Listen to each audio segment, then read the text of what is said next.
се предавниците.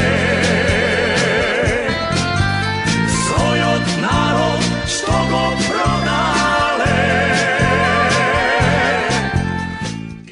Проклети да се предавниците, својот народ што го продале. Со звуците од оваа народна песна, која денеска ечеше во некогашната рибарска населба Канео, жителите ги пречекаа градежните инспектори и работниците кои дојдоа да ги отстранат нелегалните градби.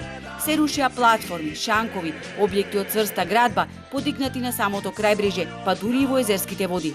Мештаните кои полека заборавија на бизнисот со риби за да се преориентираат на угостителството, замеруваат бидејќи како што велат, екот на туристичката сезона не е погоден момент за вакви интервенции.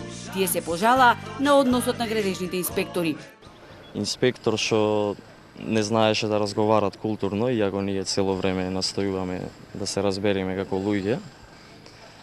И 20-30 луѓе со машини за рушење. Не ни дозволија ни останатиот дел да најдеме заедничко решение, да работи, за да ги задржиме вработениве, шанкот, плажата, лежалките, што не ја сваќаме поентава, дали некој сака намерно нешто да наштети, да покаже сила, да направи проблем сред сезона сега, стварно не ми е јасно.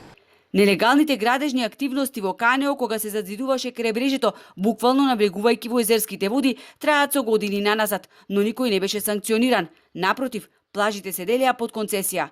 Зошто надлежните навреме не реагираа ако воочиле дека се отстапувало од дозволеното?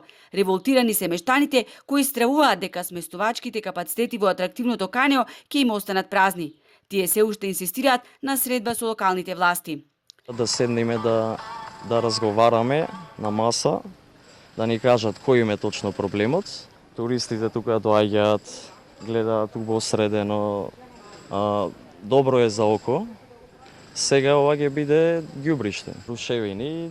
И додека општината најавува дека акцијата за рушење на дивоградби ќе го опфати целото крајбрежје, дел од концесионерите чекаат исход од Уставниот суд, бидејќи обжалија владината уредба. Некои од довчерашните закупци не сакаат да зборуваат пред камера, оти добиле абер од владеачката партија да не лаат по медиуми.